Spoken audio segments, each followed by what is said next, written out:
The Queen.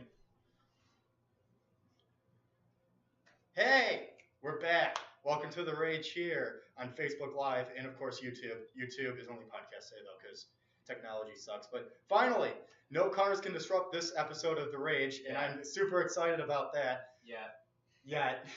Although, who knows? Yeah, I'm fully waiting for my car to explode as I look out the window. I'm waiting for a Happy Gilmore-like situation where somebody just rams into the back of the apartment complex, and then, we got to move things around, but everything stays the same, and we got to play it as it lies. So we would have to finish the show. You know what I mean? Danny knows what I mean. Anyway, yeah, I know what you mean. We're all back here, of course. America's favorite idiot. I'm here. Name this former place that Robbie worked at. Robbie Johnson is here. And, of course, Danny, the hockey guy who does the club hockey games now, my former partner in crime. Now he's a partner in crime somewhere else.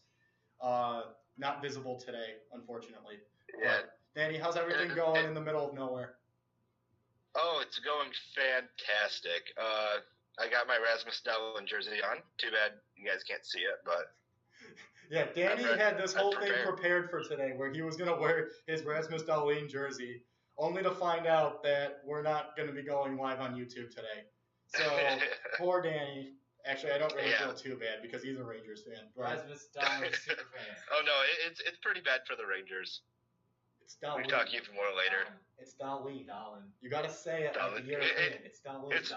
It's Rasmus Dahlin. Thank you. You're outgunning this, Robbie. Yeah. Robbie, you don't even know hockey. Why are you trying to pronounce things? He's trying to learn. He's trying to learn. I can say that. We know what we got to do one of these days. I ask questions when big things happen now, and I'm like, is this a good move? Why? No, listen. What we got to do is we got to do something similar to that Saturday Night Live skit where, what's his face? Chance the Rapper was trying to pronounce the hockey names. We got to do something like that with Robbie one of these days. We got to do it when Danny's back in Buffalo, but yes. You gotta throw me into a game and help call it. That's the only way you're going to get that. Or we could have like a Barstool Sports moment where we all go to a Sabres game and we just videotape Robbie's expression through the whole game. True. But, I'd pay money to watch that, and it'd probably just be on YouTube. We got to have some more readers. Yeah. Anyway, we're getting way out of bounds here. But we got a packed show. A lot of things happened over the past, I don't know, how long was it? 2 weeks? 3? 2 weeks, yeah. 2 weeks. 2 weeks, yeah. The cup didn't come home. Yeah, the cup did not come home. Yeah, we missed, a lot of the World Cup. I kind of feel bad, so I think we might have to do the World Cup. I kind of did it on Twitter, but the live World Cup updates, we got to do a little bit of those. Also, we got to talk about LeBron James. Oh, yeah. LeBron James. Got to do a little LeBron talk, some hockey free agency, and also LaShawn McCoy. We definitely got to. We definitely got to get ourselves into that one.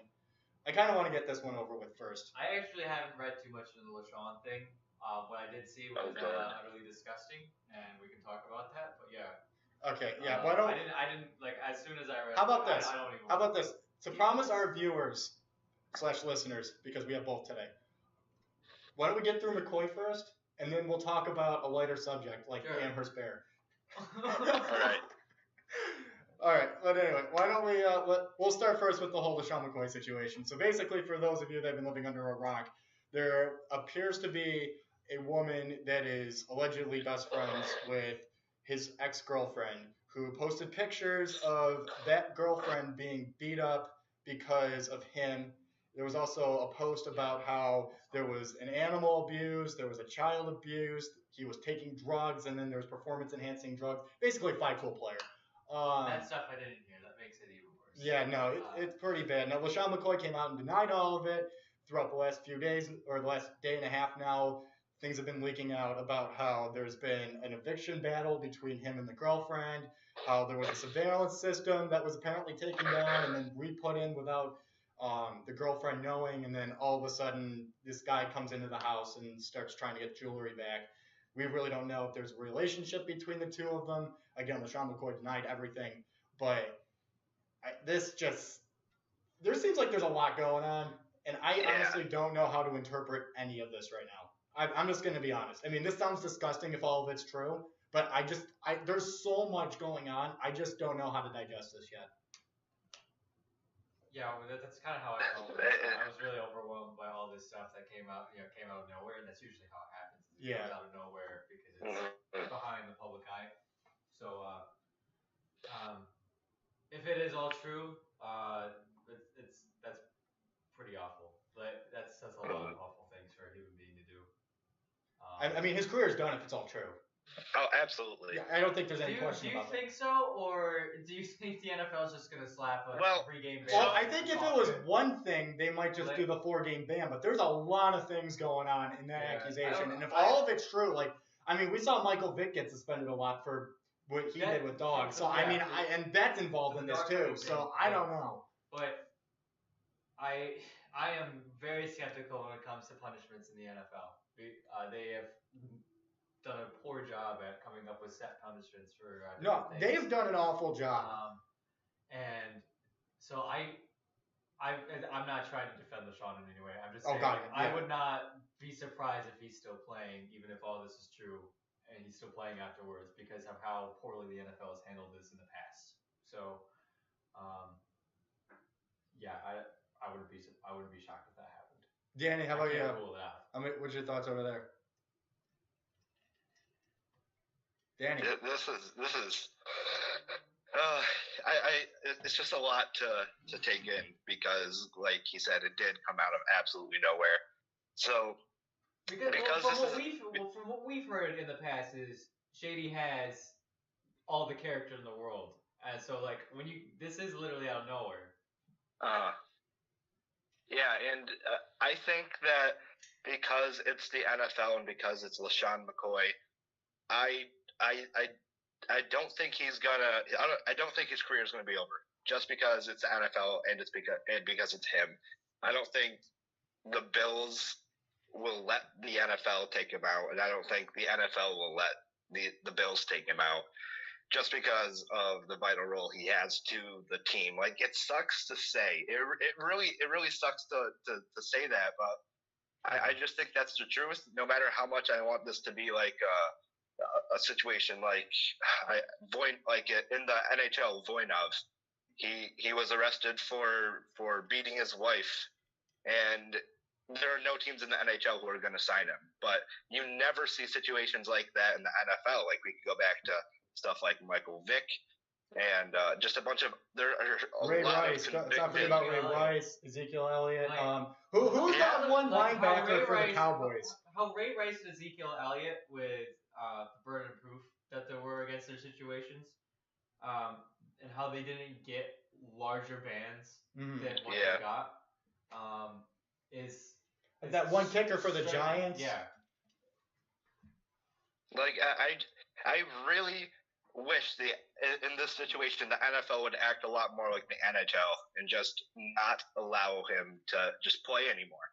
Like, as much as I love him as a player and on the Bills, you just can't do that. Like, I don't care who you are. I don't care how amazing you shouldn't be able. If you're that awful of a person, exactly. You're gonna abuse people and animals. Like it's like how. Well, I mean, it's not even just animals. It's the child involved. There's the woman involved. Yeah. I mean, with all these things that are going on, I don't. And here's the thing, though, too, is that the NFL also has to be extremely careful because if they go out right now and they just suspend LeSean McCoy for the season, which I could see that potentially happening.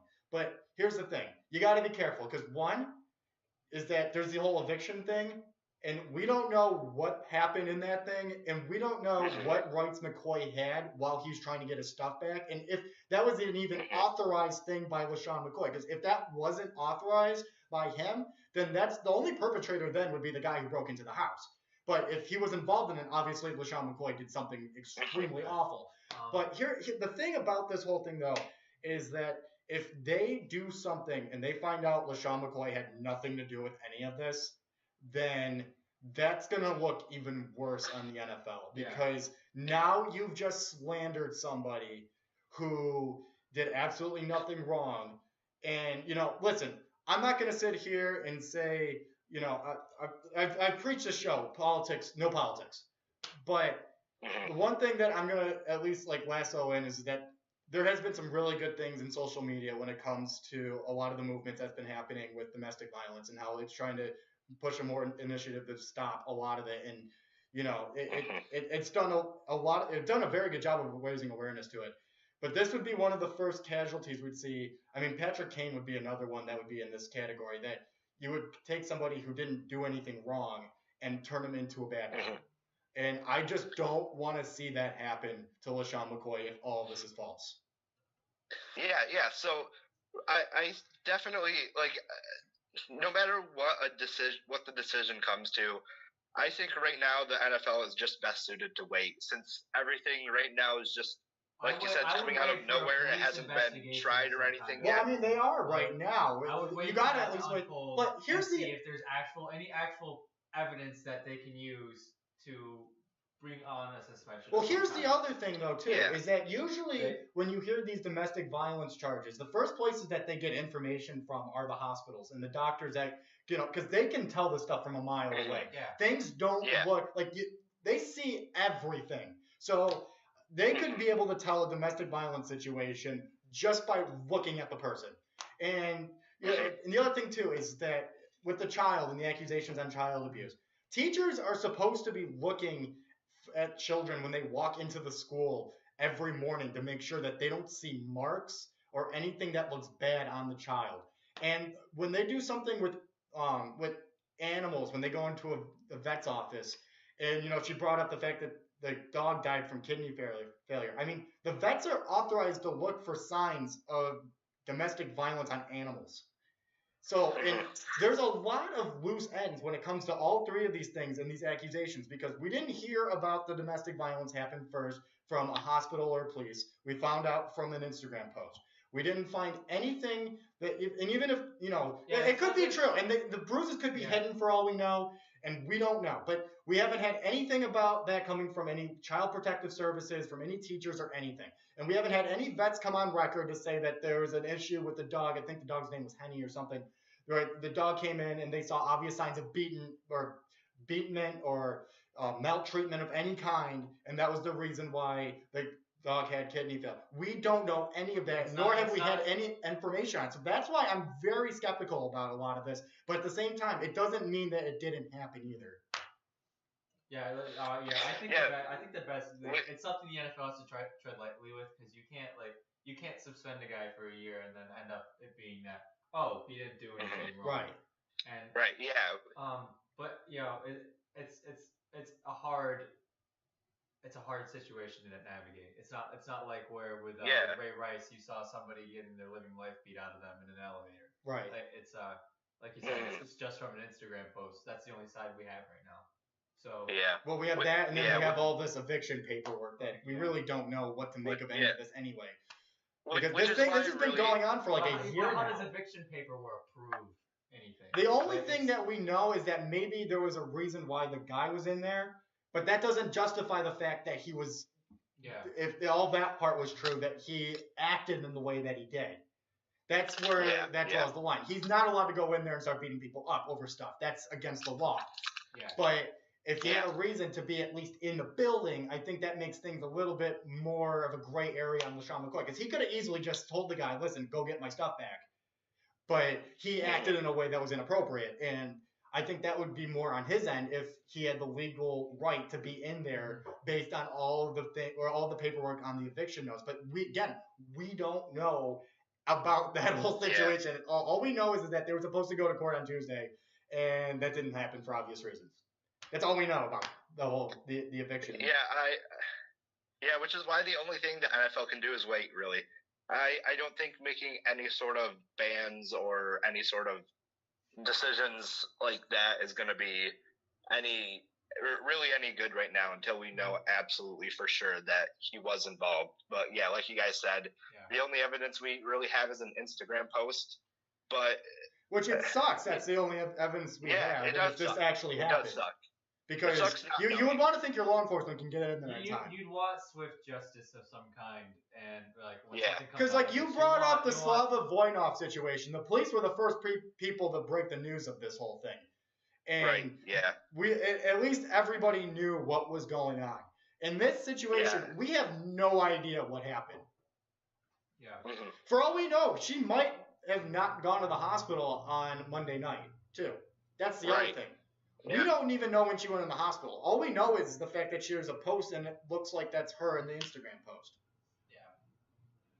But I do have to say, on LeSean McCoy's end, to be hanging out around people that are, if this part is false, and he's hanging around people that can do this to his character, I think that does show poor taste in character on LeSean McCoy's standards. Mm-hmm. I think that part, it goes to the point that you don't really know somebody. Like, you truly never know somebody. But for him to have that poor choice in who he's establishing relationships with, and again, this is if it's all false. If it's all true, then, forget everything I just said. Yeah. But... yeah. If it's all true, I really want the NFL to set a precedent from here on out that they're not going to tolerate this kind of stuff. And that they're going to really put down some serious penalties on players that feel like they can get away with this because they're NFL players. Well, I could say this. If all of this is true, I think they only have one action to do. You kick them out. You don't let them play. Yeah. You don't give them a year suspension. You don't do any of the you don't Josh Gordon him. You kick him out. You have 5. If all of this is true, you have 5 reasons to suspend him. And 4 of the 5 are lethal situations, and the other one is personal lethal situation.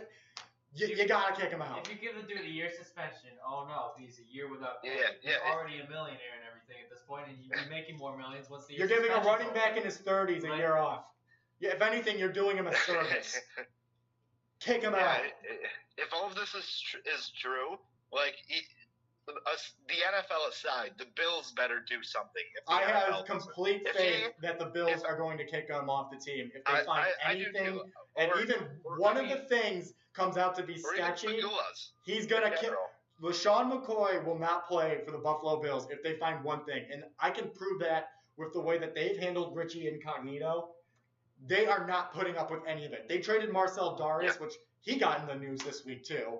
I don't know if we want to touch on that today, but that was ridiculous. But they kicked him off the team, and he had some character issues when he was with the Bills. I mean, the whole incident where he said he was going to rehab and ended up on Chippewa that night. I'm sorry, poser. Thank God they kicked him off the team. And I was hoping that he would reinvent himself in Jacksonville. And again, that whole thing going on with Darius,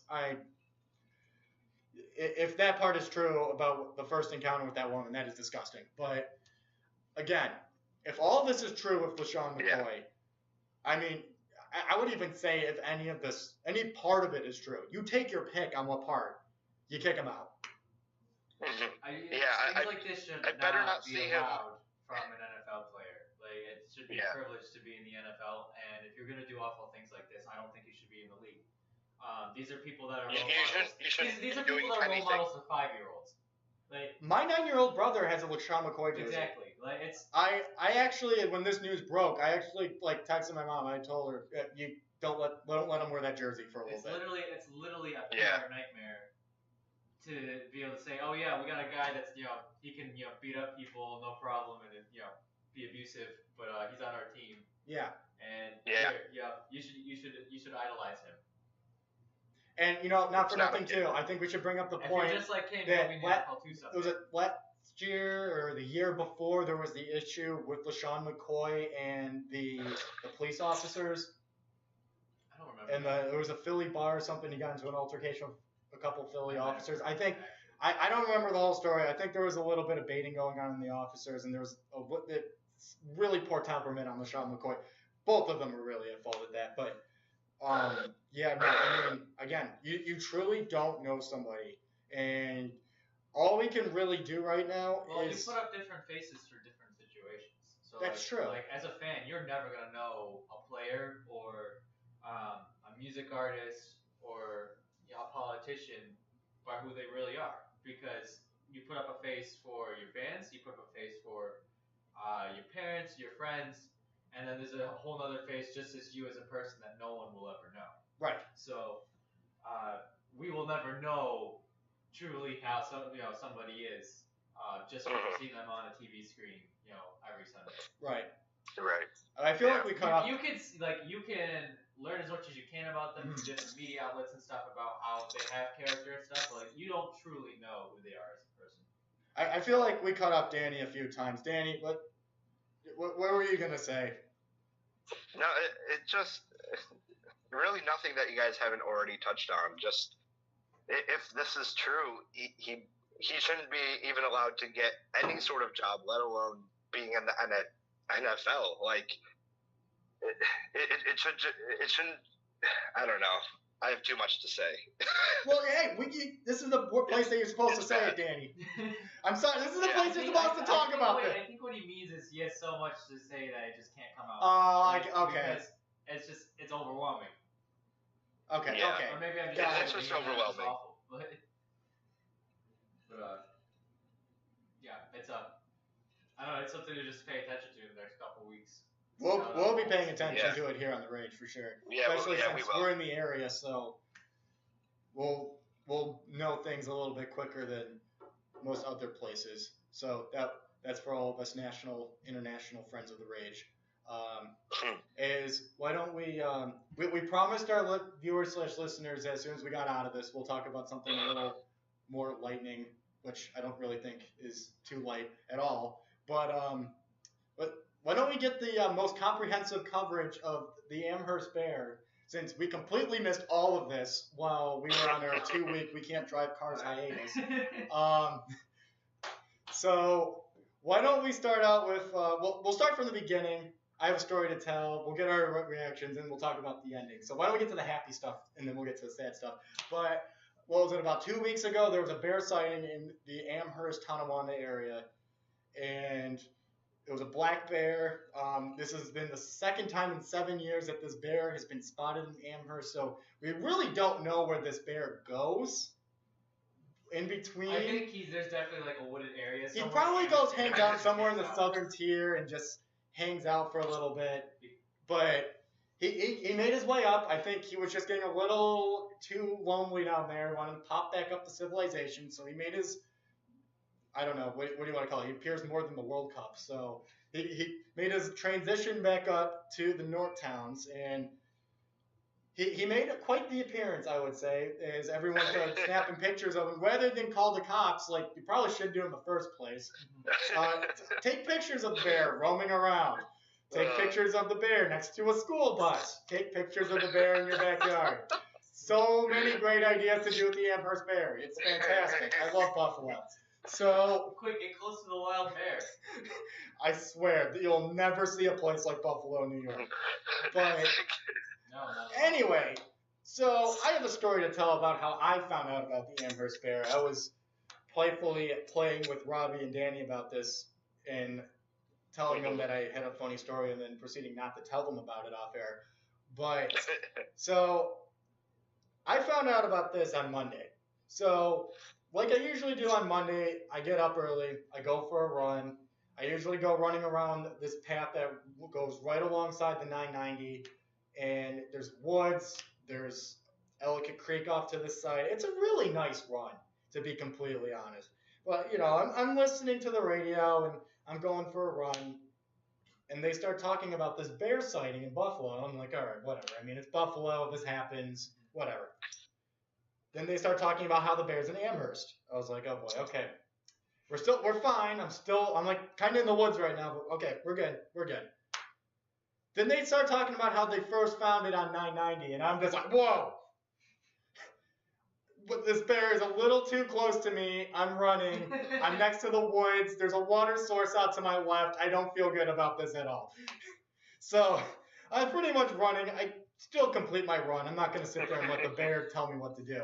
But this is probably the reason why I fit so well in the city, because I act like that. But I'm going around running, and I'm like, and my head on a swivel, like, bear coming out of here. Bear coming out of here. Bear could come out of anywhere. And the other thing, too, is that I see I see deer walking around on this path from time to time, too. So when I started realizing that one while I was running, I was just like, oh, boy. A reliable food source is nearby, too. I'm really SOL right now. The bear was injured at this point, right? No, the bear was not injured. So it hasn't been struck. Because it crossed 990 first, and then it came back. Okay. So this was the first crossover. All right. So that's why I was, head on a swivel. So the bear was alive and well. So I didn't know if this thing crossed over on my side or not. So that's why I'm like running around here like, whoa, this could get ugly. So that was my first encounter with the Amherst bear that I didn't see, and thank God I didn't, because that could have been very ugly. Well, I mean, for listeners of the Rage, I think for Robbie and Danny, I think they'd probably encourage it by this point. But for the sake of me, it was pretty decent. But then the bear ends up crossing over 990 again, about, 6 days later? 6, 7 days later, it gets hit by a truck as it's going up near the New French Road exit. And the bear does a little bit of a flip and then somehow runs across 2 65-mile-an-hour lanes of traffic to get back into the woods, which, the athleticism on that bear to be injured and do that, bravo. Quick, sign into the Chicago Bears. They'd be the best player. They should have. But, so yesterday, they found the bear. Was it yesterday or 2 days ago? I think it was 2 days ago. They found the bear. Somebody called the cops. I think it was yesterday. It was yesterday. Yesterday. Somebody called the cops, and they euthanized the bear. Let's put euthanized in quotes. You don't think they euthanized him? They didn't. No, they shot him. They said they euthanized him. They didn't euthanize the bear. They murdered him. Well, we got an inside scoop here from our investigative reporter, Robbie Johnson. All right, Robbie, break the story, Robbie. I was so upset that it happened. I consumed all the information I could about the bear. No, the cops just shot him. The DEC officers that were there, they just kind of left. So the Amherst police just took a gun to his head and ended it right there. That euthanized is when you put somebody with a terminal illness or injury out of their misery peacefully. That wasn't euthanization. They just shot the bear. All right, you know what, Danny? I don't know about you, but I feel like Robbie's very passionate about this. We should just let him go right now. Yeah. Saying, all right, Robbie, the floor's yours. Why couldn't you tranquilize Dark the bear or something, and then transport him to either a zoo or a bear rehab facility? There's definitely something around bear rehab. Whoa, this bear's gonna get better treatment than people. I've never heard of bear rehab. What? There's state-funded bear rehab. Are you kidding me? There's definitely. Sorry, I'm gonna keep my mouth shut now. There was definitely better things you could do. I never said that the actual rehab facilities for people were any good. So maybe he would have gotten better treatment at a bear rehab facility. Bear rehab. They tried to take the bear to rehab, and it said no. And then released him back into the wild. They didn't need to shoot the bear. He didn't do anything wrong. He hadn't hurt anybody yet. He was just walking around, and he was like a Twitter celebrity for a couple days. Oh boy! All right. I'm trying to keep my mouth shut about this, but I'm going to raise a few points. I don't think Robbie's going to like this. But oh boy.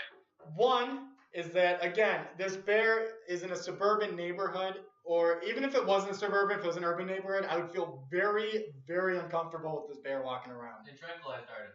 Move him. Okay. Number 2 is the fact that we really don't know what kind of threat this bear is. Now, we know the bear is injured, but we can't really prove that was the bear either. Are we sure that was even the bear? He's pretty cool on Twitter. He was pretty cool on Twitter. I will give him that. He didn't seem harmful to me on Twitter. Well, everything looks safe on Twitter. But, again, none of us actually saw the bear. And I can tell you from my, brief misunderstanding of the news, I guess, of running down a wooded area of a water source and food sources nearby, that it's kind of terrifying to be near somewhere where they're saying there's a bear. Now, does that give them the reason to kill the bear? I don't know, but I felt terrorized. No, I feel like something had to have been done about the bear. But, again, tranquilize Dart to, the thing, and have animal control. All right, all I'm going to say is this. Did any people get hurt because of the bear? No. Maybe the person's car got dinged up that hit the bear. But at the end of the day, nobody got hurt. And I think we can all be happy that no people got hurt in this. We can get upset about the bear, but again, that is a first world issue, Robbie. Everybody's okay. That's what I'm more concerned about. No members of society were broken because of the Amherst bear. But the bear didn't hurt anybody. I understand the bear. Nobody hurt anybody. But at the same time, the bear could have hurt somebody, and no people were hurt. But it didn't. We shot no people were hurt. All right. Danny, what's your take on this? Danny doesn't want to get involved anymore. Danny's gonna help. I'm scared just because of how you blew up Hunter, but I didn't blow up. You did blow up. Isn't that the point of the show? It's called the Paige Rage. All I'm doing is advocating for bear rights. Okay. I advocate for people rights too. It's okay, guys. I didn't want to talk anyway. It's like Danny's back in the studio with us. Pay for my drive out to Buffalo. My God, you can tell that we've had 2 weeks of separation from the last show. But anyway, Danny, go on. So first, I don't know if they should have shot the bear or not, because I mean you could say that because Robbie does have a good point that he didn't hurt anybody. He might have dinged up some cars, if that, even if he did anything, then it was completely harmless. But then on the other side, it's just should we actually wait until he hurts someone to do something to him? It's just the situation of is it better to wait until he does hurt someone and then do it, or should we take any sort of measures to prevent it before it could possibly happen? I mean, the police were there though too. They had found him and they had the situation under control to the point where they were able to make a decision, and the decision was to shoot the bear. So, I mean, also, I'm thinking that it would be great for the zoo to keep the bear alive, because do you know how famous that bear would be? Do you know the publicity and all the revenue that would come from people wanting to see the bear? It's not a good zoo. Yo, I'd go to the zoo. It's not a good zoo to be I'd go to the zoo. I don't really. Welcome addition. I like going to the zoo only for the penguins and the occasional strange animal. I like the strange animals, like the naked mole rats and. Oh, you saw that. And then how about going there to see the Amherst bear? I would have gone to see the Amherst bear. Exactly. It would have been great for the zoo if they kept it alive. I know that for a fact. They could have got the Amherst bear a female friend, and then we could have had the royal bear family of Amherst. We could have had Amherst royalty. The Amherst Cubs. Yeah, we could have had an Amherst bear legacy started, but. Take that, England. Our royal family's better than yours. And there goes all my Canadian viewers. but in the end, I really don't know if it was right or wrong. I just know that it sucks for the zoo. It sucks for the bear. Nobody got hurt. It does suck for the bear. It sucks for the bear. Nobody got hurt. That's all. The bear was just walking around and got hit by a car one day, and that was the beginning of the end. The bear was just hanging out. He was having a great time. And then boom, his life ended. Again, though, nobody got hurt, and I think that's the biggest nobody thing. got hurt. That's the biggest thing. I'll give you that. Nobody got hurt. Yeah, nobody got hurt. But R.I.P. We are good people here. We do care about people. That's true. And listen, I don't know what the bear population is and if they're an endangered animal or not. They're not. Robbie's it's more. A black bear. Black bears are okay, so. Black bears are fine. Who knows? We could get another Amherst bear in 2 years. Because I know for a fact that the polar bears are starting to move down from his son's going to avenge his death. Now that's where the problem is. His son will actually hurt people. We created a downward spiral of atrocity by killing his father. Amherst Bear 2. Revenge of the Fallen. Oh God. Oh boy. Okay. This has gotten out of control. Okay. Danny, take control of the show. This was a wonderful sports debate tonight. I really enjoyed it. Have we had any sports debate yet today? I mean, all we did was talk about LaShawn McCoy in the NFL. Does LaShawn McCoy count as sports debate? I mean, there's no debate if it was still awful that. So really, we just debated out the Amherst Bear today. Yeah, that's the only thing we debated. We have the most comprehensive coverage of said Amherst Bear, though, so I will take that. Yeah. But anyway, I don't see any roundtables on local media talking about the Amherst. They don't want to touch it. We'll touch it here on the Rage. We really don't care about what we cover, and I think that's the part of the appeal for our millions and millions of viewers. The fake mainstream media won't cover the real issues, like the Amherst Bear. They won't even touch it. They're ashamed. All right, we need to salvage the show while we still can. So why don't we? LeBron James. You want to go LeBron? Or you want to go World Cup? I want to go LeBron. Let's go LeBron Yeah, first. let's go LeBron. Yeah. So LeBron James, since again we had our 2-week we can't drive cars hiatus, is decided to take his talents to West Beach, and West Beach. Or is it Long Beach? Long Beach. I don't really. I haven't been west of Cleveland. You need to leave me alone. All right. West Beach. I swear, when we went a little bit west of the Cube, that was the furthest west I've ever gone, like ever. Oh yeah. I mean, I went to Cozumel in Mexico, but that doesn't really count because that's south. Mm-hmm. But like, that was the furthest west I've ever gone. So that was exciting. So forgive me for not knowing my California geography to a point. The point of this is that LeBron James is now a Los Angeles Laker, and I think that this is going to be pretty cool. Predicted. I think that it was reported about 2 months ago before you even predicted it, Robbie. But no, I said like 6 months ago he's probably going to be in LA next year, and here he is. You did say that. I will give you credit. I remember that. I have said that a lot. And so my original take on this is that this is going to be huge for the NBA, just for marketing purposes. I mean, you have one of the most premier franchises in the NBA. You have the best player in the NBA, all into one concoction. You're probably going to get another player to come out of it, maybe Kawhi, but that might be Toronto now. I don't really know what Kawhi's thinking right now. But you got LeBron James, and that's what matters right now. And LeBron James as a Laker is just going to be a huge publicity stunt. Colin Cowherd says it a lot how he's entered his mogul stage. So like basketball is obviously important to him, but like LA is a great move for him so that he can start kicking off the business side of his career that we saw happen with people like Michael Jordan once they were superstars. So it's huge for him and the city of LA in general, on top of the Lakers. So he's going to be making the city a lot of money.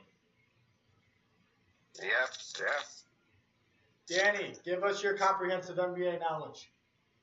So here's what I know. I know that this is like a friggin' huge contract, right? What was it? He actually was going to make more money in Cleveland. Yeah. But he took less money, believe it or not. Yeah, that's what I heard. But I mean, it's still a massive contract. What, 177 mil? What? It was 100. Wasn't it 177 million? It was 154. 154. It was 154. But after the signing bonus, I'm pretty sure it was 177. Oh yeah, there's probably a signing bonus or something. And then that's just the NBA money. He's also got shoe money every year. Oh yeah. And that's gonna go up. He is now a billionaire after this contract. So. Oh, if he wasn't before. Yeah. I thought he already did. Well, I mean, isn't his total assets over $1 billion now or something? It could have been. With the NBA money and everything alone now, he's definitely at least a billionaire. You want to know something crazy I learned about LeBron the other day? Is that he owns a share of Liverpool Football Club. Yep. I think it's like 4% or something. He bought it for like $10 million. That share's now like $60 million or something like crazy like that. Smart business. He made 6 times his profit in like the span of like 4 years. Like that's insane. That's the same kind of stuff that Jay-Z does. He didn't need a college education to be a good businessman. He already knew how to brand himself when he came out of high school. Well, and he probably surrounds himself with exceptional financial people too. Oh yeah. So it's not like he's doing all these decisions by himself either. So like he's being smart with his money. He's not just blowing it away. Yeah, he's being smart about it. He's like, I'm not gonna just waste all this money. I'm gonna try and invest it and make sure I have generational wealth. Oh yeah. And him and his like great grandkids are set. So I think that even their kids are gonna be set too. Their kids are probably gonna be. I think we have the next royal family, and it's Beyonce Jay-Z money at this point. It is. Except it's one person making the money. That's the thing. That's the difference between all that. Isn't it two people? A ridiculous amount. Like, I think LeBron might be as much as Jay-Z and Beyonce combined. Maybe. I don't know. It's really tough to say. I mean, I don't know. We need a financial expert. I don't remember how much the last. Quick, somebody call Jacob School of Management. But it's a ridiculous amount of money, and if you play your cards right, nobody in your family will ever have to work again. Yeah. It's just that much money. It's way beyond top 1%. He hit the lottery. Yeah. He hit the lottery. And it's just to play a game of shooty hoops. Shooty hoops. Just being good at one sport. About shoot. Although that being said, he's really the only player in the NBA that this results to. I mean, maybe Steph Curry. He makes a fair amount, but he's not to this level. Kevin Durant. Curry might be the only other active player that will reach that kind of. I don't even think he will. Yeah, I don't think he will. He's not. He doesn't have a lifetime deal with Under Armour like LeBron has a lifetime deal with Nike. Well, he could have had a Nike deal, but I mean that's a story for another day. Nike messed up. Yeah, you don't just sit there and showcase Kevin Durant when you have Steph Curry in the room with you and just pronounce his name wrong the whole time. That was on Nike. They messed that one up. Stephen Curry. I can't fathom. I hope that person got fired. I'm really happy that LeBron is the one who's making all this money, though, because he has had no incidents throughout his entire career. Exactly. He's been an upstanding individual. He's sent thousands of kids to college for free with his money, too. He's done plenty of philanthropy. He is literally a perfect role model, for kids growing up, and he's getting rewarded for it. Oh yeah. At the same time, so I'm pretty happy that he's the guy that's making this kind of money. It could have been somebody that's much worse. Like Floyd Mayweather. Oh yeah. Yeah, like Floyd. Yeah, there you go. Like Floyd Mayweather is probably the best boxer of all time, but he is a garbage person. Well, he tainted himself. I mean, the big thing is with him is that he was an exceptional athlete, but and we see this all the time. I mean, Tiger Woods is another example of this. I mean, you see these players. I mean, Messi with the tax problems is another thing. I mean, of course, he's not up there with the moral issues, but with the financial stuff, this guy is just horrible. You see these problems with these one-sport athletes where they're only good at one thing. They've strived to be good at one thing, but that deteriorates a part of their brain. And I'm not a neurologist, so don't sit there and quote me on these things. But I just heard about how these destroy parts of your brain where it establishes, moral grounds, like knowledge of certain things. So, for example, with Floyd Mayweather, his entire life he's been punching people, and he was really good at punching people, but he just doesn't have the skills for anything else. So when he sits there and runs his mouth about money, it's not because he's, I mean, part of that's also ego and narcissism. Well, I mean, you got to be to be that good, you have to have an ego. Yeah. I mean, I say that to everybody, and even me, I can be outlandish at times and stuff like. I'm not gonna sit there and compare myself to a multi-billionaire though, but I mean, I can be outlandish at times. But it comes with being one of these people that you don't care. And you're going to drive to be yourself. And you're going to really, and so it's going to come out at times. And you're going to really push yourself to be that way. So it's going to come out when somebody challenges you. And you're going to be self-centered about those things. And you're going to promote your wealth in a certain way. So for him, he's going to sit there and, throw money in McGregor's face because, well, he can. And that's his way of justifying it. So you know what? Okay. Yeah. But when it comes to moral issues, they just don't know what to do. I mean, we saw this with Tiger Woods. I mean, for all we knew up until that whole incident, he was first class. You look at Tiger Woods, you're just man, model citizen right there. Well, again, good golfer. This goes back to LeSean. You don't know what's behind closed exactly. doors, so. But I mean, when all this was going on, when he was winning and stuff, before the allegations, that we just saw this guy, and it just seemed like he's got the family, and he's looks like super family man. Yeah. He's a golfer. He's really good at it. His dad's a big part of his life. Everything just looked perfect for this guy. And, it was hard not to be like, wow, I mean, he's just so good at what he does. But it comes back to you deteriorate. Your brain doesn't think of things the right way. Tiger Woods screws up. Yeah. Floyd Mayweather just punches people all the time. Gets good at it. He screws up. Messi with his taxes. Really good at soccer. Really good at soccer. Doesn't have the knowledge to, understand some of the bad things that he's doing. Really good at soccer. Really good at soccer. That goes to the point, though. He's not good enough to get to the finals of the World Cup. Oh, boy. All right. We're going there. All right. I think we beat to death that argument anyway, so why don't we could shift gears to the World Cup. This would be the time where if we had the Facebook Live going, we'd get Robbie to get some cool soccer music, some of that upstyle European music or whatever. In time. We'll get there eventually. In time. Who knows? Maybe in 4 years we'll have a sound guy to do that. And being paid. Fox Sports 1, hello.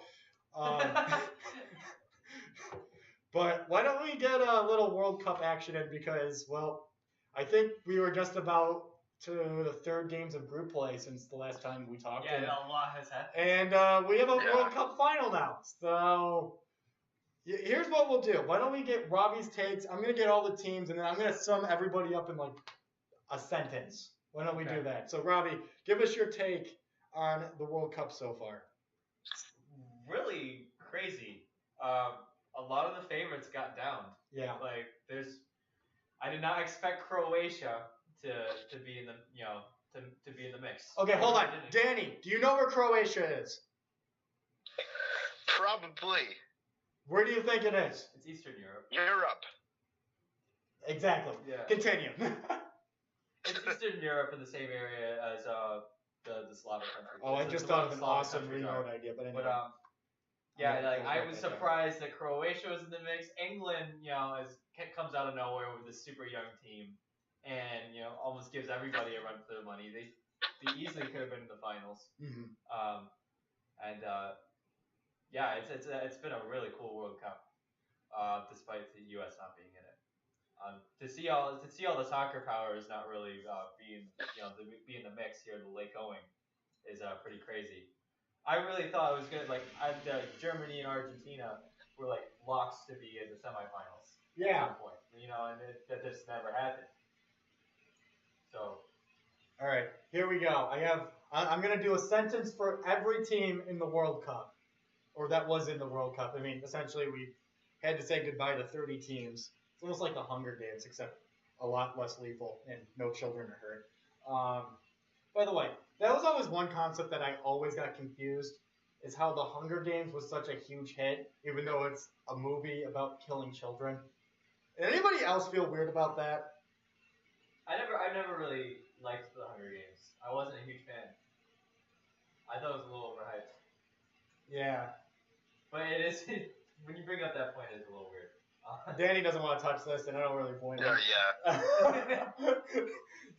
I like how Danny's like the calm voice in all of this. He doesn't really want to like get anybody going. He's just like, no. Danny's not in the mood stirring people up.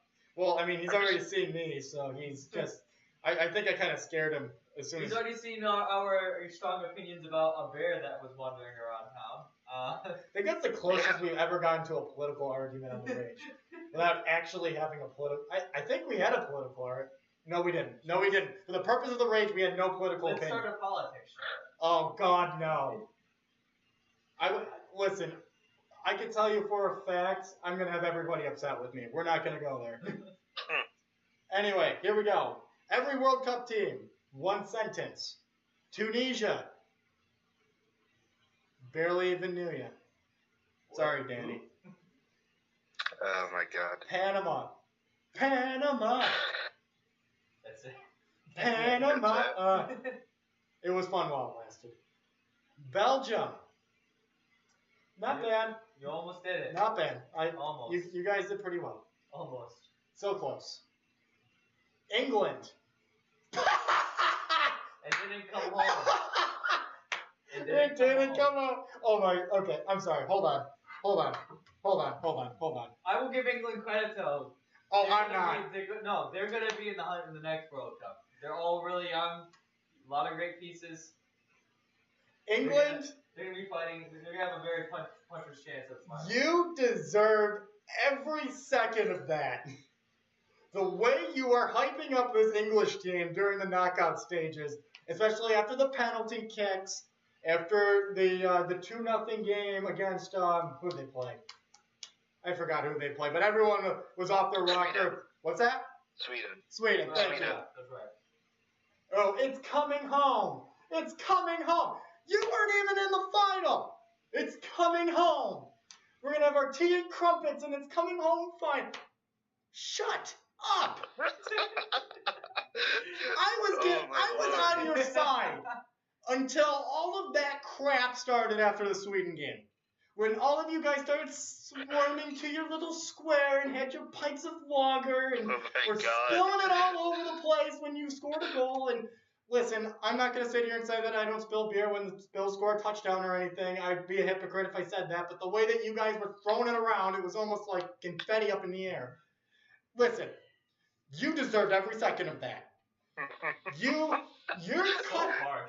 country was bragging like a Patriots fan when you don't have the rings to back it up. Your team is consistently a choke artist when it comes to the World Cup. I mean, hello, Iceland 2 years ago? I don't even like soccer, and I knew you guys blew that one up pretty bad. And you're going to sit there and, get all pouty now and, start saying, well, we could have won and all. Shut up, England. You sucked. You lost to Croatia. Croatia, listen, I'm not going to sit there and badmouth Croatia. They beat Argentina too, but you choked. You choked. You messed up. And you know what? It's all of you to be blaming. You sit there and run Sterling out of town because he's got a tattoo of a gun on his leg. You sit there and start blabbermouthing about how you're not beating teams enough like the Panama game. And you start sitting there saying it's coming home in the semifinals. Bye, Felicia. Ain't got time for this shit. See ya, England. Have fun in 4 years. That was a good rage. That was a rage.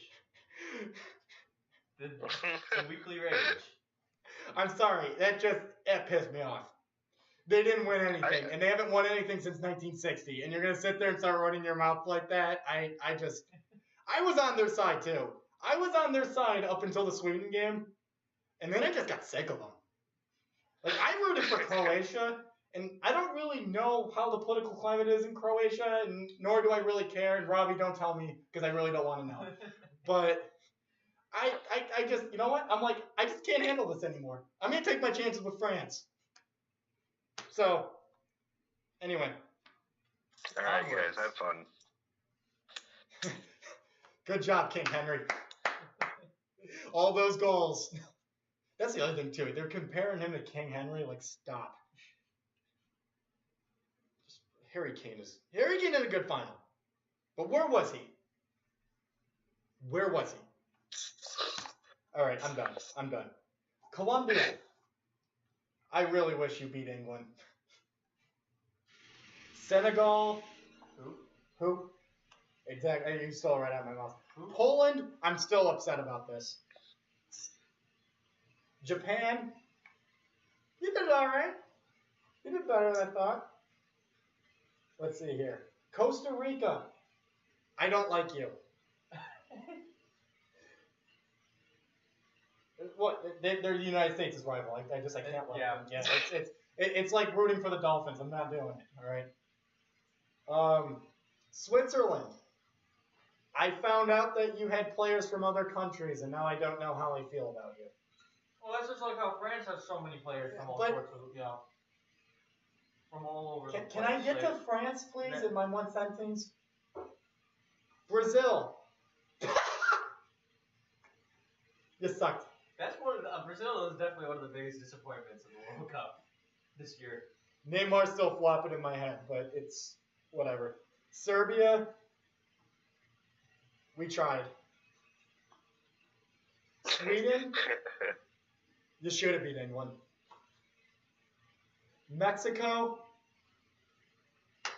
You lost in the round of 16 again. Good job, boys. Germany. You want to talk about a choke artist? How? I'm lost for words on that one. South Korea, I'm sorry. You had to go against 3 really good teams. I'm sorry. Croatia, hey.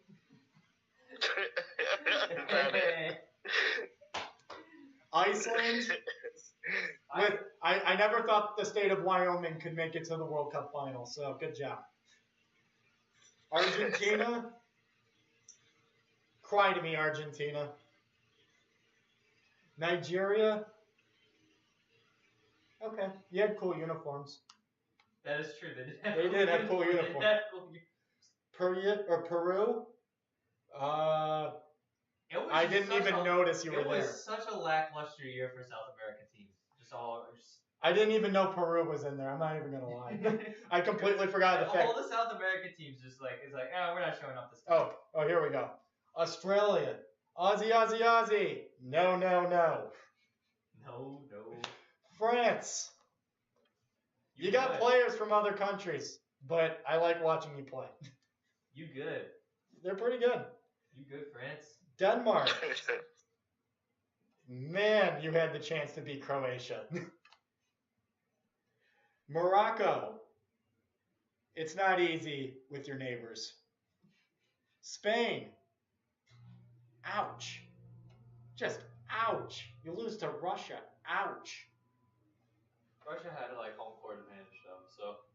Yeah, but you're Spain. You're better than Russia. I don't even like soccer. I knew that. Portugal. Ronaldo. Come on, dude. Portugal has the man. You have the man. You lost. Although I think he might have taken on purpose so he can get that Hoovy deal done. But whatever.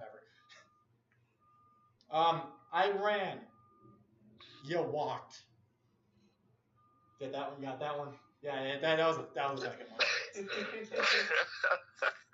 Oh, no. Russia. Bye, Felicia. Uruguay. Again. Yeah, South America. You just did not do well this year. What's their conference? CONMEBOL? I can't remember. They're like cannibals with each other. Just kept killing each other. Egypt. Rip my upset. Walk like the Egyptian. And then finally Saudi Arabia. I didn't even know you played soccer. So there you go. That was every country in the World Cup in a sentence. And I'm pretty sure. There's patented World Cup talk. Hey, listen, my World Cup updates have been nothing but suburb. And I tried to say that like in English twat too. I think that's what they say, twat. So. Process. No, that's Canadian. No, they say processing in England. It's process instead of process. I didn't hear that. It's Canadian. Anyway. Just like oh boy. I don't know. Schedule. Can I tell you how ecstatic I am that England's in the 3rd place game? Because I don't think I said it enough. I don't like the fact that there's a 3rd place game. I really think it should just be a full-on tournament. Robbie, and this is the perfect point where we get the reason things that soccer needs to change by the next World Cup. Because I don't think 3rd place game should be a thing. That's like for the Olympics, so you can get your bronze medal.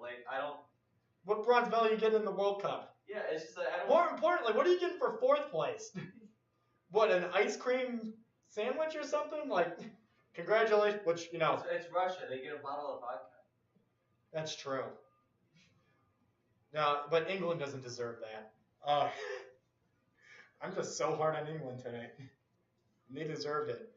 I mean, they choked like it was the American Revolution out there, so. Stars and stripes. Anyway, things that soccer needs to change by the next World Cup. Because I thought a lot about this while watching it. I invested a lot of time in soccer. I don't watch soccer that much. I'm like Nick Offerman. I don't like it. I don't really like it. I'm just gonna be honest. I think some of the atmospheres are cool. I think the kind of mix between a hockey and football crowd thing that they got going on at these things is pretty cool. But I don't like watching people kick a ball around for 2 goals a game. That's just me.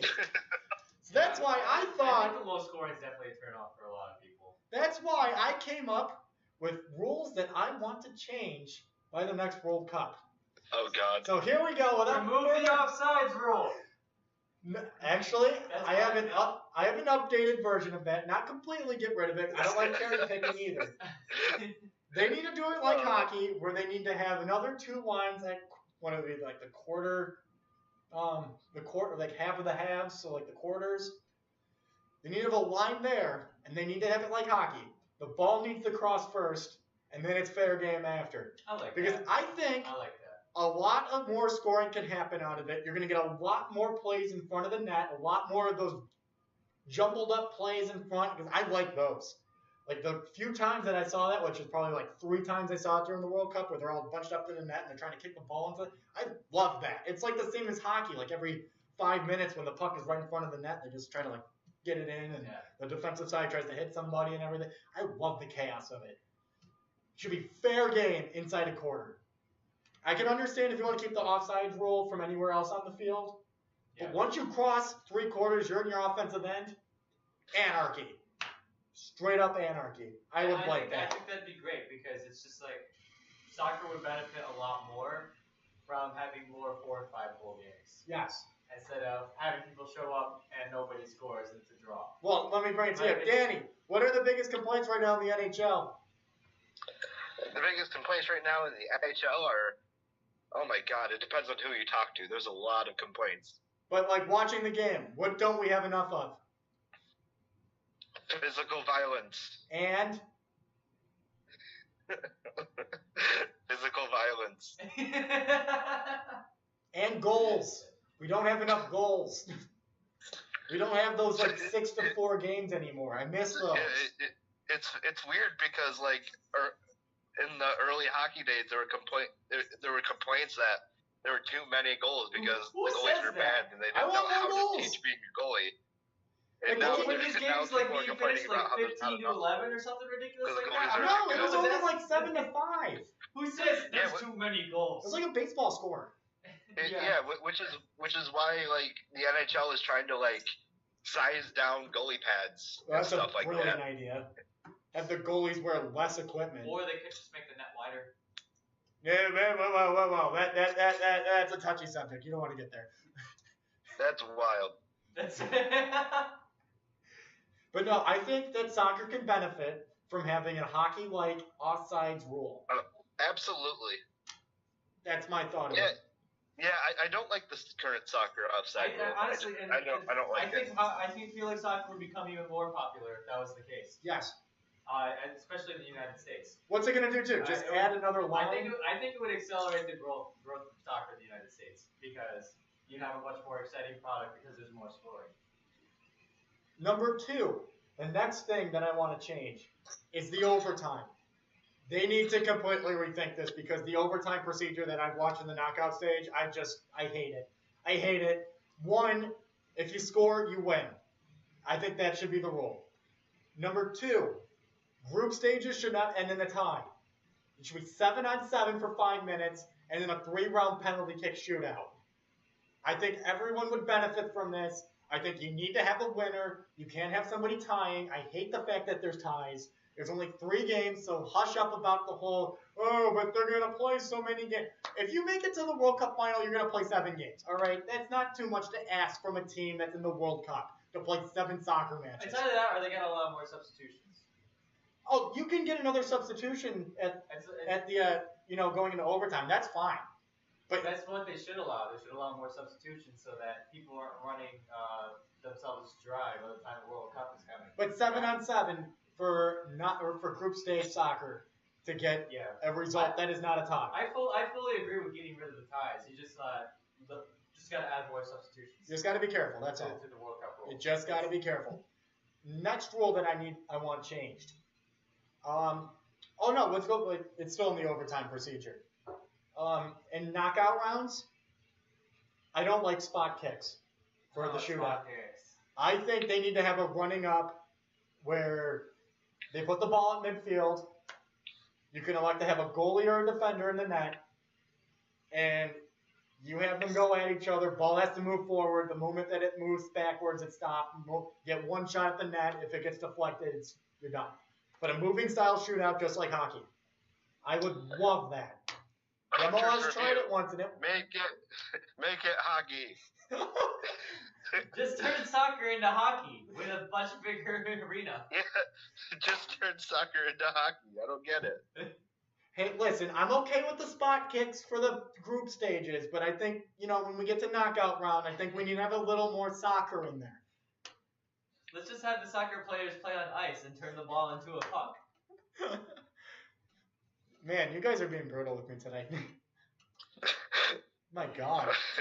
I mean, so far all rules have gone back to, it needs to be like hockey. Where this happened. We might as well play the World Cup inside now, for all we know. Have an enclosed environment where the ball can't go out of bounds. I mean, make soccer hockey again. Okay, but here's my next rule that I want to put in. You need to have 6 players on one half and 5 on the other half. Doesn't matter which side is which, but you can't overload a half. I'm not really liking a lot of these midfielders coming up into the back while they're playing. They're sitting there passing around like crazy and all that. It's called, you can have up to 6 people on your defensive half, but if you put a 7th person in, turnover, other team's ball, go the other way. Because I don't like all these backward passes and all that moving over. And plus, it eliminates all the people. And plus, it eliminates everybody pushing forward towards the end of the game. I want these things spread out because it's a little chaotic. And plus, if you have the offside rules that change the way that I want them to, you're going to have the chaos anyway. So why do you need to have 10 people in front of the net? It's just completely unnecessary. That also completely hurts the scoring if you have that many people and the vicinity of the net. It gets a little ridiculous. Exactly. You need to spread it out. I agree with that. See, it's not all hockey now. I think I have some pretty good ideas. You people make me out like I'm some Canadian. Next rule that I have. Make it on ice. I'm never going to win. I'm never going to win. I think... Give them sticks. Make the ball smaller. Okay, yellow card suspensions are stupid. I hate them. They need to get rid of those. I don't like when players have to miss a match because 2 refs thought he did something kind of naughty, but not naughty enough to get kicked out of the game. That is stupid. I agree with that too. That's just so stupid, especially for a game that is so meaningful. No, absolutely not. And then where was I going to... Oh, next one. For the overtime. Back to overtime. 9-on-9 knockout stage. But you're allowed to sub out another 4 people. I feel like you can add more subs. You can add more subs, but less people on the field. Again, try to get the congestion to get out. Spread everybody out. Let's get some more one-on-one battles. I want to see some one-on-ohs. Let's see some goals. I don't think there's any problem with reducing the number of players on the field. Because I think 11 is a stretch already. And here it comes back to the last one I want to bring up too. These goalies hang on to the ball way too long. When they get the ball, then they fall over.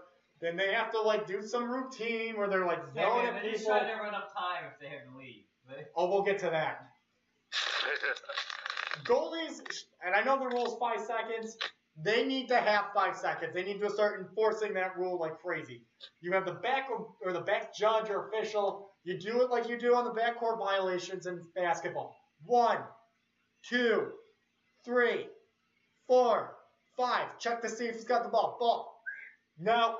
Penalty kick. You can't do that. They need to... I'm sorry, but these goalies, they just need to get rid of the ball at some point. You can't sit there and hold on to the ball forever. And that brings me up to the next one, which this isn't really a rule. This is just something the refs need to stop, getting a little bit involved in. Time wasting. That needs to stop. That France-Belgium game, I've never seen anything like it in my life. Where the guy was going to throw it to the Belgian player, but oops, I missed. Let me go get the ball for you. And then proceeds to play soccer and tries to go kick the ball into the net, basically. How is that legal? How? Only in soccer. And what? He got a yellow card for that. Wow. A slap on the wrist for playing soccer when he wasn't supposed to. on an obvious time-wasting scenario. He should have been kicked out of the game. That is Bush League.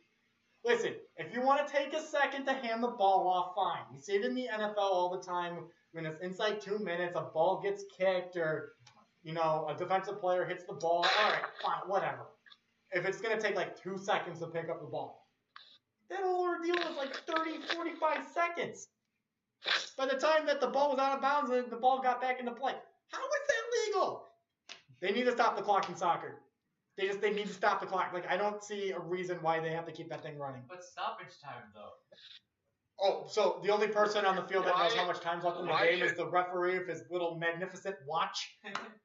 Stoppage time shouldn't even exist. Like, Thank you. It just seems so unnecessary. It's stupid. It really is. If you stop the clock, you don't need it. You had all game to score. That little bit of stoppage time should be a factor in determining who wins. Plus, that doesn't infuriate me the most. What really makes me angry about stoppage time is the fact that the referee lets the team get one more attack in when they're down 2-1. Yeah. Like, all right, guys, you get one more chance at this. Like, it's some socialist plot. Like, all right, they had a shot over there. You can get your shot over here. Guys, no, we're done. If the clock hits 0, you hit 0. You're done. You can't play more soccer just because the ref wants, because you begged mom to play for 5 more minutes outside. No, you're done. Clock hit 0. Game over. You should have scored earlier in the game. Get out of here. This is why I don't watch soccer. God bless soccer fans. I don't know how they do it. It's just so wishy-washy. Yep. You guys just don't even know how to answer this right now. Just a lot of rage today from Hunter. You cooped me up for 2 weeks. I mean, this is a true rage. This is going to be on the greatest hits for sure. YouTube's in for a treat because they never had this before. So how about we go with one more topic and then we call it good? Okay, that's fine with me. Preferably something that's a little more soothing that we can have an intellectual debate about, but probably not because Tavares to the Maple Leafs. You didn't know. Oh God. All right, listen. The whole Tavares thing. Tavares had every right to leave the Islanders, and I honestly don't blame him. I don't blame him for going to the Leafs. That's probably the best option for him. Leafs fans are out of control. I was just in Toronto last weekend. They're already piping this guy up like he's Wayne Gretzky. So, of course, the Leafs are all high on him until he goes a week without scoring a goal, and in which case then they will try to kick him out via firing squad. Because I know that city like the back of my head sometimes. But all I can say is this. The fact that Mitch Marner or the William Nylander, they both haven't been offer sheeted yet, just shows how Neanderthal the National Hockey League is. Somebody needs to offer sheet one of those two, like stat, because the Leafs cannot afford him. Mitch Marner already got traded. He did? Yeah. Okay, I missed this news. Yeah, Mitch Marner is let me look it up. I almost want to say, yeah, he was on the Islanders. Oh, he is? Yeah. Oh, wow, I didn't know about this one. Okay. That changes everything. Okay, I didn't think that he got traded. Okay. There's just so much that happened with hockey in the last few days, and it's hard to keep up. Like, I just found out Tyler Ennis is now a Leaf, too. He signed a $650,000 deal with the Leafs or something. He's probably going to end up playing for the Marlies, but I just found out about that one. How about the fact that Erik Karlsson hasn't been traded yet? Danny, that one kind of shocks me. So Erik Karlsson not being traded yet is really weird because, first of all, what happened is that, or what I've seen at least from like Twitter updates and from all these hashtag insiders and stuff like that, is that the Tampa Bay had a deal or were really close to a deal with Ottawa, and then the deal didn't go through because they didn't have enough cap room. So then they invited the Rangers to be a third party in the trade, and then they apparently agreed. I put agreed in quotations, marked in quotations. You can't see it, but they agreed on a deal. And then the next morning they woke up and the Rangers were like, actually, we want more from Tampa Bay. And so because the Rangers asked for more in return for helping clear up cap space from Tampa Bay, the trade fell through again, and it didn't go through again. So now Tampa Bay is kind of in jeopardy because the Rangers kept asking for more and more, and it's just a big mess right now. And then there's also talks of like Dallas being involved as being one of the top runners in this race. It's just such an interesting situation. Well, you would think that they would want to get him out of Ottawa because, well, let's just state facts. Ottawa is in officially a rebuild season now, even though I don't know what the last 2 years were. I don't know if they would. No. I feel like every time I talk, Danny's going to end up talking. So, okay, no, we're good now. Yeah, no, and then you would think that they would want to get rid of Erik Karlsson because A, he's going to win them like 2 more games than they probably will without him, and then 2, because he costs money, and I know that the Senators owner does not want to spend money right now, nor does he ever want to spend money. So he's going to get traded. I mean, he's going to get traded, and it's not going to be for hockey reasons regardless. He's going to get traded because it's less money that their owner has to pay him. But I just, the longer this thing goes on, the crazier this is getting because at a certain point, you got to think that teams are going to sit here and be like, how are we going to negotiate with them? This is just impossible. And better yet, how are we going to get multiple teams involved if no one can agree on anything and everyone's valuing players a lot differently? And just because, and again, this is all because Ottawa is just such a mess. Nobody really knows what you're going to get out of any of these players. Exactly. That's the problem with this whole thing. Like when the Lightning and the Rangers do business with each other a lot.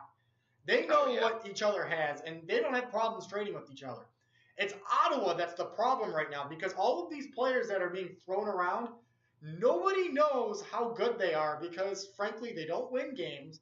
They don't have the stats, and you're really just throwing a dart on a dartboard with yourself blindfolded, spun around 10 times, and then throwing with the opposite hand. I mean, you can't get any more random than it is right now with Ottawa. Just the way Ottawa is wheeling and dealing right now. I don't know. Yeah, Ottawa's a real wild card right now, and then also the fact that like it seems they still haven't accepted that they're doing a rebuild. Yeah. They're just a mess right now. They think they're going to win games.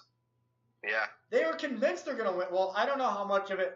I think the GMs and everything thinks that, come on. But their owner for sure thinks that he can cheap out and win games. And then threaten to move the team if the fans don't show up. Yeah, I have no idea. That organization is probably is the laughingstock of hockey now, for sure. Yeah. Oh, easily. The Sabres lost that title fight. Oh yeah, no, that's how. Listen, the Sabres might be a disaster. I might hate the fact that I'm a Sabres fan right now. Oh wait, I forgot Florida was a thing. Well, Florida is pretty bad. Florida's looking good. Yeah. They're looking okay, but then again, Florida has looked good before, and then they kind of have like an emotional spaz out, like Britney Spears style, and then all of a sudden they're not good anymore. Just remember, Pierre Guillaume, the coach for Vegas, he got fired by the Panthers midseason. Right, yeah. Oh, yeah. That's the kind of organization we're dealing with. Oh, God. Because they've gone back and forth with using analytics, and you obviously have exposure with analytics. Those things take time. Yeah. That is not something you go back and forth with. You can't sit there and be indecisive about going analytics. If you're going analytics, you got to go analytics. If you're not, you got to stay away from it because you're going to mess things up with whatever system you got going. Florida thinks that they can walk this line and they can go both ways and somehow win games both ways because of it, and it ends up being a complete disaster every time that they try this. Okay, but I just want to kind of touch back because you said the Sabres are looking like a mess. The Sabres are looking really good right now. They're still a mess. Listen, I'm going to tell you this. I'll believe it when I see it. I'm on that boat because Rasmus Dahlin is good, but at the same time, we've gone over this ship before 2 years ago when Eichel joined the team. Like, oh my God, we got the superstar playmaking forward that we can make more. And now he's a little brat. And now we're all sitting there yelling at each other over a jersey number. I really want to talk about the Sabres here because okay, we can. Just because they're just doing. I think they really looked at Vegas's success, especially, and are just kind of just taking it in. They're really taking advantage of how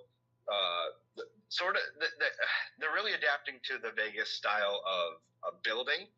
Because, like you saw with all these signings, all these trades, they're not getting necessarily good NHL players, but they're getting NHL players. And that's something we haven't seen them do. Well, to be fair, they haven't had NHL players to complete their forward lines for like the last 4 years. So I mean, exactly. This year is probably going to be the first year in the past 4 years that we're going to see the Sabres have 4 lines with NHL players on them, rather than having like two of their lines be made of Rochester. That's the first thing I really like about the Sabres this year and what they're doing this offseason. Oh, we're not going to get Nick Baptiste to play half the season as an undersized fourth liner? Oh, man. I'm going to miss those days. Second of all, I really think they won the goalie lottery.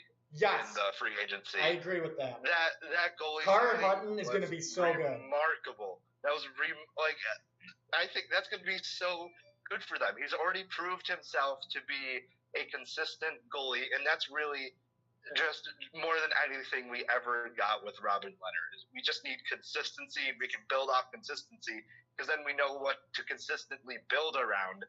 Like how to shape our defense to kind of cover those goalie holes that we have. Whereas Leonard, he was so inconsistent, he was so godlike, and then so ECHL-like, you just didn't know what to fix in your defense to kind of help him. But now I really feel like the Sabres signed a really consistent goaltender that will have consistent performances. So then you'll know what better to train your defense around. And I think that's going to be really, really important to the development of their really young and really really high potential defensive line going forward. I'm really happy with that too. Not to mention they did get a lot of veterans that I've seen some people complain that, oh, they're veterans, they should be going for more young players, which is complete bullcrap because you need these veterans, the people who have been on these teams, who have been in the playoffs, who have even I think some of them have even won the cup, like getting Connor Sheary. Like, these players are going to be so important to the development of these young and great players on the Sabres. I'm just so impressed at what the Sabres have done so far this offseason.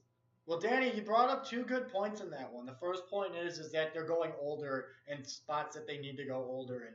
And we saw with this Sabres team in the past, they try to throw as many young guns as they possibly can on the bottom and claim that they're going to be this new rejuvenized team or whatever. And, you know, half of them probably can't even hang out in the AHL. I mean, we see this all the time with them. And they're finally breaking away from that. And I can tell you, because I have been to a fair share of Amherst teams last year, so I know that team a little bit better than the average. That team, I'm not sure how many NHL players were on there you can develop out of there. I can say Alex Nylander's a bust until he proves otherwise, because he's just, and the fact that they even called him up last year was a joke. You have Justin Bailey. I'm starting to think he's going to be a career AHLer. Nick Baptiste, he did pretty well in Buffalo, but I mean, the only one that I saw that could have been a chance to be a bruising NHL backliner that they would have wanted was Blackwell, and he's gone. So but the news today about Sean Malone re-signing on a 2-way, that might help out for injuries moving forward. But again, they're going to need they understand now. You just can't rely on Rochester anymore. These guys just aren't. They're not even good enough to win a playoff series in the AHL. So how could you expect them to go into the NHL and put up results? I mean, and the other thing too is the goalie signings. I think that shows how much they are looking at Linus Olmark because I listen. His was back end of his season last year, and then the 3 games in the playoffs, he was awful. I mean, there's no doubt about it. And, you can try to defend him all you want. I try to defend him with the poor back half with the defense, but when they had everybody back and they were ready to go, he couldn't play. He gave up 18 goals in 3 games. That's too many goals to an NHL team. He's going to get lit up to an NHL team if that was the way that he's going to perform in a game somewhere in late January or whatever, if he gets thrown into the Wolves. I honestly, the way that this team is running now, the culture's a lot better. I can say that for a fact. Now, they're still treating Eichel the same way they treated him before, and I'm still, of course, I don't really know how you're going to change that, because once you spoil somebody like that, you really can't change that anymore. And he's a good hockey player. It's just, what has he done? They built him up as the second coming of Christ. This is Buffalo's fault. I don't blame the Sabres organization. I blame the whole city for this. I blame myself for part of this. I think the city literally just was like, oh, he's gonna fix everything. It's the fact that they spent 2 seasons of losing for this guy. And to be fair, he's the consolation prize.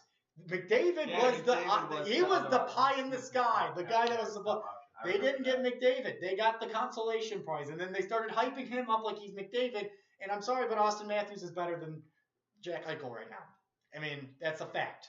And I'm going to be completely frank about this too. Rasmus Dahlin has an opportunity where if he busts his butt off, he could probably be the captain of the Buffalo Sabres. Yeah. Because, I mean, what has Eichel done to be the captain? What have the Sabres done? None of those guys deserve to see this year. They should do exactly what they did last year and throw a bunch of A's on people. Nobody deserves to be the captain of that team right now. I'll be frank about it, because the way all this goes, and not for nothing too, the Eichel number change, it did seem a little bit to me. Like, it's about me right now. I'm going to change the way that I've been doing things. I'm going to change this so I can be, whatever. But at the same time, he kind of made it about him. That I wanted this jersey number. And Evander Kane was the reason that I didn't have that jersey number. And then Evander Kane's, that little cheesy remark of saying you're welcome or whatever. I mean, that was hysterical. But I think that goes a little bit deeper in that organization. I'm going to be completely frank.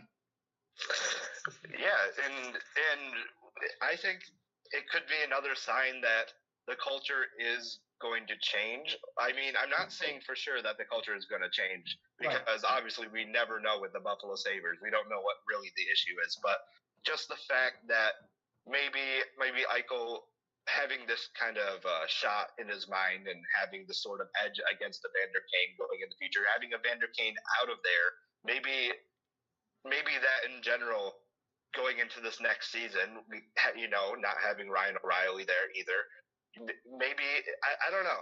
I just know that I love seeing the Sabre, when looking up all these rumors of players being signed or trades happening. I love seeing the Sabres names in the mix to get all these great guys. I love seeing the Sabres being really active, signing players, re-signing players. I just am really loving just about everything the Sabres have done so far this offseason. Well, how about getting rid of Ryan O'Reilly? I love it. I think I love that I do think that I don't know. It's tough because I can tell you exactly why. I think I have an idea where you're going with this. Ryan O'Reilly would be the guy after the post game where he would say the team needs to be better and it starts with me. And it would be every single time that they lost. Mm-hmm. And at the end of the day, what has he done to get better? Except sit there and complain that he's not captain. He did it with his body language. I mean, there was the times he wouldn't high-five Eichel. Or there was the times that, he just acted immature, like the time that he drove drunk into a Tim Hortons. I mean, it's almost, this is a character guy, and he's only been on the team for 3 years. It's almost best that they're bringing in all these new players, through the offseason. I think to help change the culture, because just everything sounds toxic. Yeah. I think the Sabres did just about everything they could possibly do to change the atmosphere by getting rid of two other players that were supposed to be like really hyped up, in Ryan O'Reilly and Evander Kane. By getting rid of them and like their shitty attitudes and just their bad contributions to the team, I think, like, especially after all the changes we've seen in the past 3 seasons with this team, they've just about done absolutely everything besides getting rid of Jack Eichel to change everything about this team. So if this doesn't work, I really don't know what's going to. But well, I'll tell you what the problem is going to be if this doesn't work. I can tell you the first person that's going to be out if this doesn't work. It's Jack Eichel. Oh yeah, absolutely. Like you get rid of him as long as he has. I say that he's got 3 years left where he's going to be an absolute fixture on the team. If they don't get to the playoffs and win games then, I think that's the moment that you got to start looking at this kid and you're going to be like, dude. Yeah, this isn't going to work. Starting to look like that's when you dump him and then start building around Dali. Yeah. Honestly, that might even come sooner, to be honest. Yeah. I really think that. I mean, I hope it doesn't get to that because you're going to have 2 generational talents on your team. But right, yeah. Yeah, I really think that after this season, I really think it's going to be as soon as after this season. If by the end of the season, a like noticeable change has not happened, I think Jack Eichel's name is going to be thrown around a lot. That's my prediction. I wouldn't say that he's going to immediately get into trade rumors, but I think that the blame is going to start getting to him for sure. Yeah, because at a certain point, you got to start winning. Yeah, I'm not going to say he's going to be trade rumors. I just think his name is going to be thrown around. Can't keep. You got to start walking the walk. You're a 4-year vet at that point. Yeah, like you can't sit here and you can't pull the young card anymore. Yeah, you can't pull the young card. You can't pull there's not enough help around because they're clearly trying to put something together for you. Yeah. And they've catered to this guy. I mean, let's be honest. He got a GM and a coach fired. Yeah, he did. That's LeBron level right there. Yeah. After his second year in the NHL, he got a coach and a GM fired. I think that also speaks to the fact of how he was overhyped. For sure. You have Eichel, we should be winning now. Yeah. So he was definitely overhyped, and it's not to say he's not good because I've loved every second of watching him. Yeah, he's still Sabres games, but. Yeah, this is. Robbie doesn't even watch hockey that much, and he can notice the difference between Eichel. When you're there in person, you see some of the stuff he pulls off. Yeah. He's good. It's just a matter of putting it together a good team and him not being overblown in his head. It's not a question of whether he's good or not, because he is damn good. It's just a question of whether he's good enough. And even though I don't know much about hockey, I have kept up with how there's been attitude problems within the organization, especially between him and Kane before he was gone. So it's that's definitely something that needs to be worked on if they want a chance at winning. You need to have chemistry. And I think that by getting rid of Kane and getting rid of O'Reilly, I think they're doing anything they can to kind of reduce people who are having conflict with Eichel to sort of maximize his performance and just keep on doing what they're doing, trying to build around him. I mean, that's really what this movie is. They just got to do what they do. I mean, listen, at the end of the day, Jason Botterill walked into this place knowing what was going on with Eichel. And he walked into this place knowing what was going on with the cap room, what was going on with all the faces in the room. And he goes in there, and I think after the first year, he realized how much of a mess this place is. And that's why you're seeing names leaving all over the place. And which is really good. Yes, because I don't think that there's been a GM that's been comfortable to do that in a while. Tim Murray did not want to do that. I mean, what did he do? I mean, looking at the way Tim Murray, the way that he handled the Buffalo Sabres is he pretty much just threw draft picks and prospects all over the place to try to get assets to trade for these guys that ended up being a cancer on the team. Yeah, Tim Murray's plan was literally just like, let's get a team of young guys and go develop. Yeah. Without any leadership or help, he just threw them all on a team. Was just like, go develop. Go. By the way, Brayden McNabb was a Sabres prospect that Tim Murray traded away. Wasn't he on the Vegas Golden Knights last year? Yes, he was. Oh boy, okay, thank you for that. Sometimes I need a little bit of a refresher when I think of that. Oh, and Joel Armia too. If I don't remember, he was playing for the Winnipeg Jets in the Western Conference Finals last year. If I do remember myself. Oh God. It's former Sabres everywhere. No, I know, and that's the part that gets this whole thing. And it's not even the fact that they're former Sabres, because I can live if Thomas Vanek is on a playoff team. I can live if Ryan Miller is on a playoff team. I can live if Drew Stafford, Brian Gianto's on a playoff team. Those are all older guys on a playoff team. Brayden McNabb and Joel Armia are young players on a playoff team that the Sabres gave up. Mm-hmm. I don't even think they're 25 yet. Feels bad. And they just management. Off with the wind. Get out of here. Yeah. I want 6'7" Hudson Fasching that can't even skate up the ice. You can have Brayden McNabb. I don't care. I want the 6'7" guy that I might be able to turn into a goon. That was a failure. End up trading him to the Arizona Coyotes. And a perfect low note to end the show. I've been all over the place today. Oh, that's the Paige Rage. Oh, I do have one more thing I'd like to comment on, by the way, because I have it up on the monitor right now. NBA Summer League, they've been broadcasting this thing like it's the NCAA tournament, and this makes me feel There is nothing fun about the NBA Summer League. I have it on purely because the game that I wanted to have on originally was blacked out. I think it was like a Cleveland, I don't know who Cleveland's playing. Baseball-wise, I was going to have the baseball game on while we were doing the Rage, and sure enough, we get blacked out because, well, the MLB hates Buffalo, basically. Do you know the number of teams that are blacked out in Buffalo? Blacked out from a Cleveland game. No, it's not even Cleveland either. We're blacked out for Toronto, we're blacked out for Cleveland, we're blacked out for Pittsburgh, and I believe we're blacked out for Detroit. Those are all well over 2 hours away. And then you're blacked out for the Yankees and Mets if you don't get the channel. That's 6 MLB teams that you're blacked out. You got the Yes Network that's making a ridiculous amount of money. How does an MLB team have their own TV station? That is ridiculous. That's why the Yankees were so good in the 90s. Is they had all this money flowing in from their own TV network. Okay, I've given the fact that they have their prospects there and everything, but, but they can afford to get these free agent signings that are just insane. They were able to buy anybody because they had the money. Yeah. Money was not an issue. Money's never an issue with them, so they don't have to worry about the issues the Blue Jays have.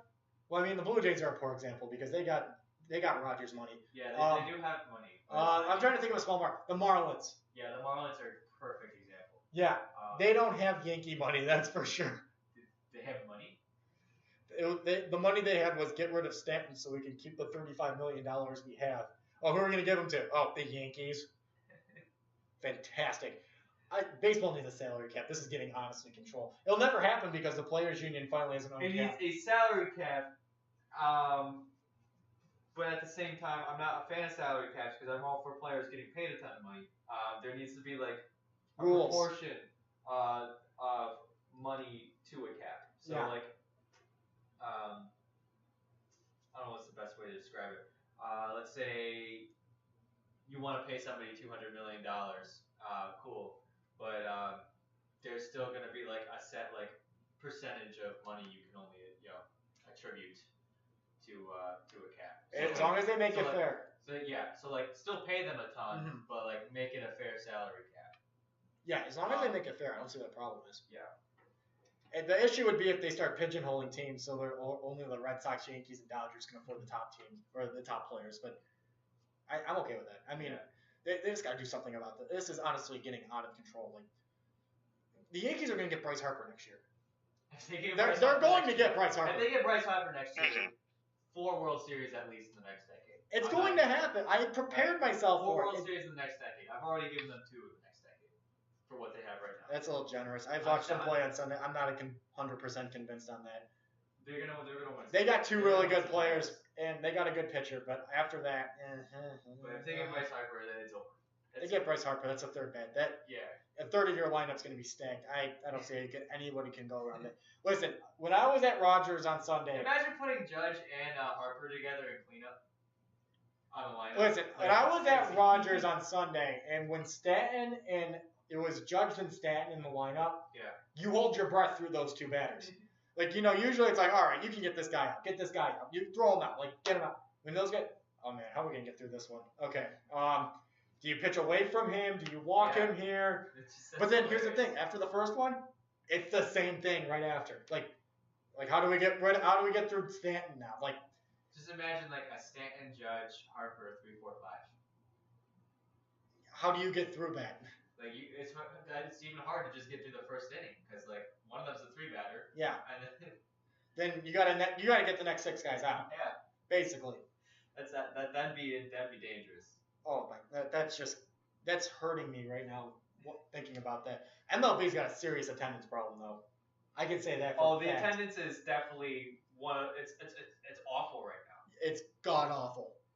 I don't know. I was at Rogers when I was at Rogers on Sunday. The empty seats I saw was Toronto's definitely struggling the most. But here's the thing though, that's not even as bad. Yeah. That's not as bad. It's worse than the smaller. Like Toronto, their dip was from what 48,000 to 38,000. Well, they still get people there, but the problem is that Toronto's also feeling an awful product right now too.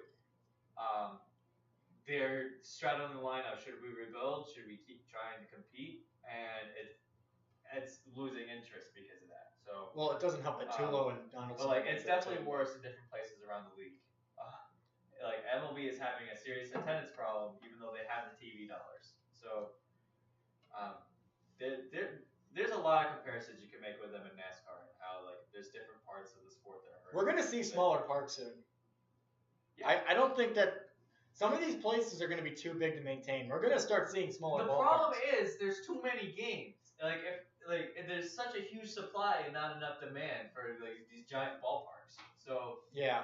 I can tell you from my end, it's kind of like take your pick. You have 81 home games to go to, and in Buffalo, I mean, you have 3 teams within 3 hours that you can go to. And I don't know, you can make a whole Sunday trip out of going to Toronto very easily. Mm-hmm. And you could do the same for Cleveland. You can do the same for Pittsburgh. You can really mix and match wherever you want to go with these teams. And so we're kind of lucky here. But, I mean, for some of these cities, I mean, it's the equivalent of the Bisons. I mean, when the Bisons are good, you want to go, but when they're not, you're kind of sitting there you show up maybe on a Saturday night here. You might go Saturday, you might go Sunday. When Blake Guerrero Jr. is going to be here, everyone's going to be there. Blake Guerrero Jr. But no, it's so spotty right now. And just watching these games, it's just mind-boggling. These stadiums used to be full for July games. I mean, Boston's still full. Adapt to the times. You know what hurts the most? Baltimore. That stadium being empty hurts the most. That's a nice ballpark, historic. I mean, you can just have I have the vivid memories of Cal Ripken Jr. running. I mean, I wasn't alive for it, but he was running around when he got the consecutive game streak completed, and it just all the history that's been in that ballpark.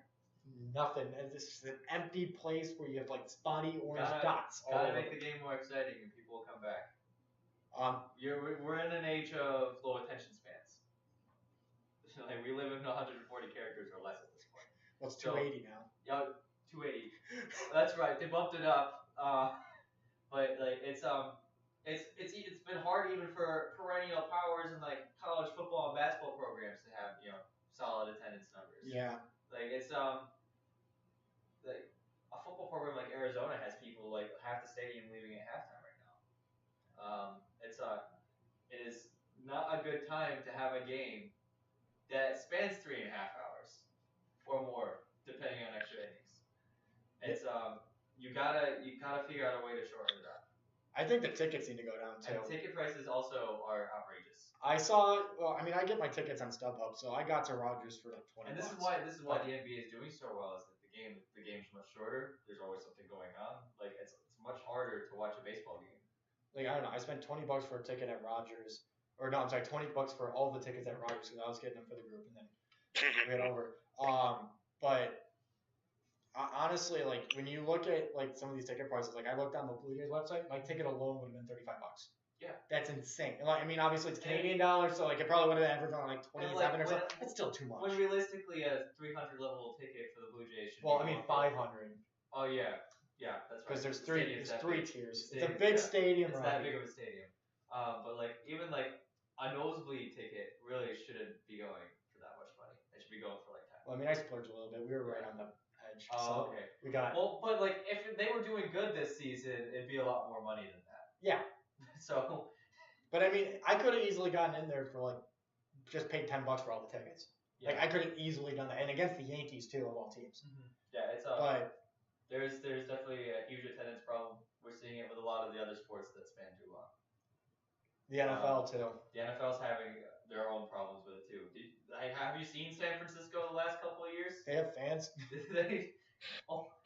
The stadium's like maybe an eighth full, like on some games. They're gonna be full this year though. Garoppolo's looking pretty good. Jimmy Garoppolo. They're gonna be good. They're gonna be good. We're gonna get a nice little NoCal versus SoCal. Like if your sport is spanning over 3 hours, you're gonna have some serious trouble in the next 10 years. I mean, the cities that I see that don't have the problems are the ones that just have pride in themselves of being like an event. Like you go to the game and that's an event. Like Giants baseball, for example. They sell out all the time. It's an event when you go. It's insane. There's so much history when it comes to Giants baseball, and the fact from two different coasts. It's such a touristy thing to do to go to Giants. When you're in San Francisco, it's the same with the Yankees. Like the Yankees will never have this problem because it's a touristy thing to do. Yeah, people. The Yankees are a staple of American culture. European will go to a Yankees game because they want to go to a baseball game. Yeah, and they don't know where else to go, so like they see the hats, are like, oh yeah, Yankees. They go to a Yankees game. Yeah, I mean, I've been to the Bronx enough to see that. The Milwaukees, the Colorados, the Miamis of the world, they're going to struggle. You'd think Miami wouldn't have this big of a problem, but that's beside. That's what happens when you put $1 billion stadium in the backyard of people that don't want it. But yeah, it's. But baseball really needs to start adapting to making the game either more exciting or to shorten it up, and they need to start abandoning the traditionalist views and ways that they have. Well, as long as Grandpa Media Joe Schmo is in there, that's never going to change. Baseball media people are the worst. It's traditionalism. They're the only people keeping it alive, and they're the only ones with a voice. It's a double-edged sword. I understand that you want to keep a lot of the aspects the same about baseball as it was like 100 years ago, but. Come on, the NBA even thought of the three-point shot. I mean, you got to give it up at some point. The NBA is the most progressive of the big sports. Like they're willing to switch things up, to make sure that the sport is in a healthy situation. Not for nothing too. Baseball is a diverse sport. Like let's not kid ourselves. I mean, they are on the same grounds as the NBA here. This is not like hockey. Hockey is a pretty whitewashed sport, if I do say so. But the NBA and MLB, I mean, they're pretty much on the same boat right now. And the MLB is the ones that are refusing to change. And you're seeing the difference between the two of them. They could easily make baseball a hit game now. Mm-hmm. I mean, who doesn't want to see somebody jack a ball 460 feet? Like, it's beautiful. The sound off of the bat flip, the trotting around the base, the ball hitting something that, you look at it, it's like, well, that's kind of funky. And then it hits off the thing. It's like, it's perfect. I love the game of baseball, but, like, it's hard to keep up with it, every single game of the year. Like, it's a huge commitment to be able to sit down for 162 games. And not only that. And it's also a huge commitment to do that for 3 hours a day. Not only that, too, but the fact that baseball is actually more of an international game than basketball. Yeah. That's the other part, too. These World Baseball Classic games, they're good games. Mm-hmm.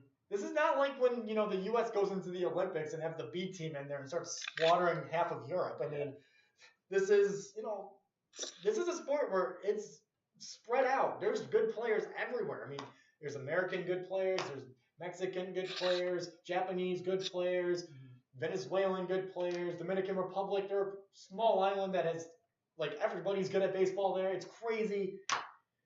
I mean, you have so much potential. I mean, Holland made it to the final or the semifinal one year. Holland. I mean, they play baseball. Yeah, they're good. There's so much potential with baseball. It's mind-boggling the fact that they're still using traditional views.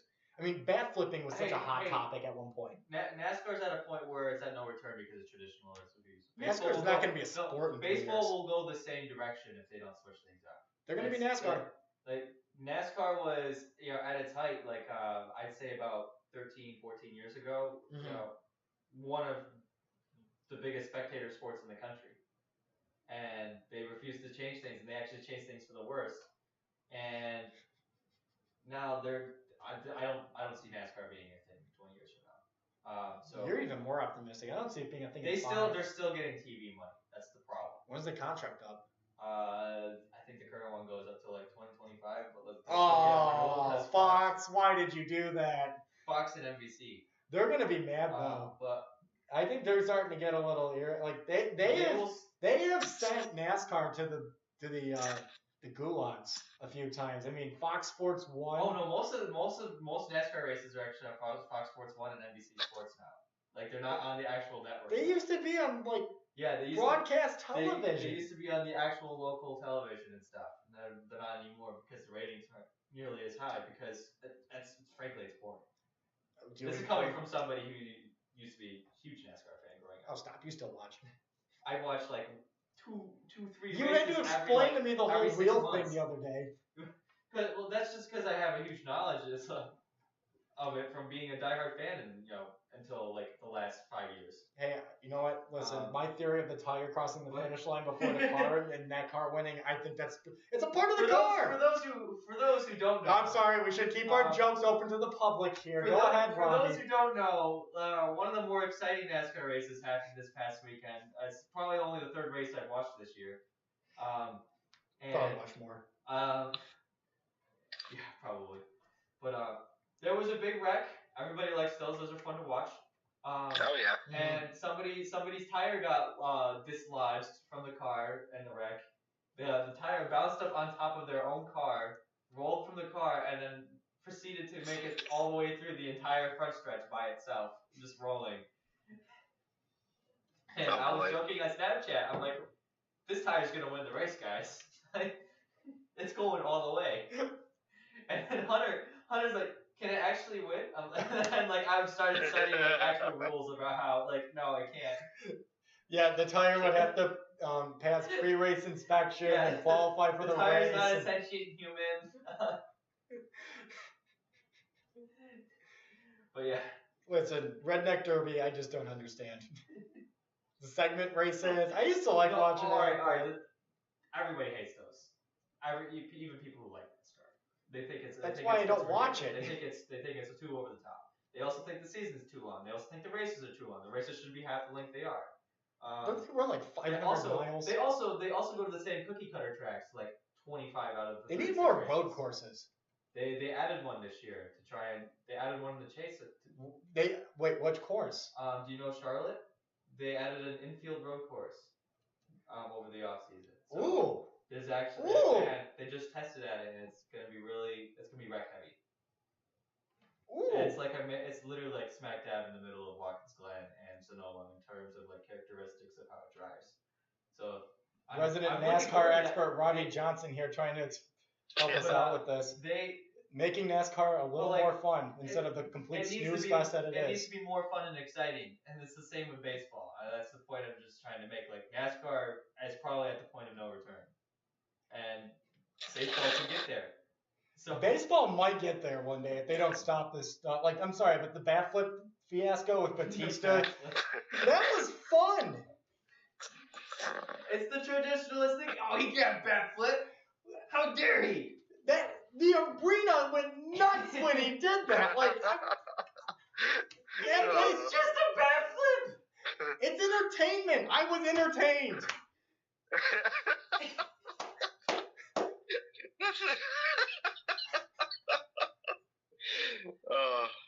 I do not get NASCAR fans at all.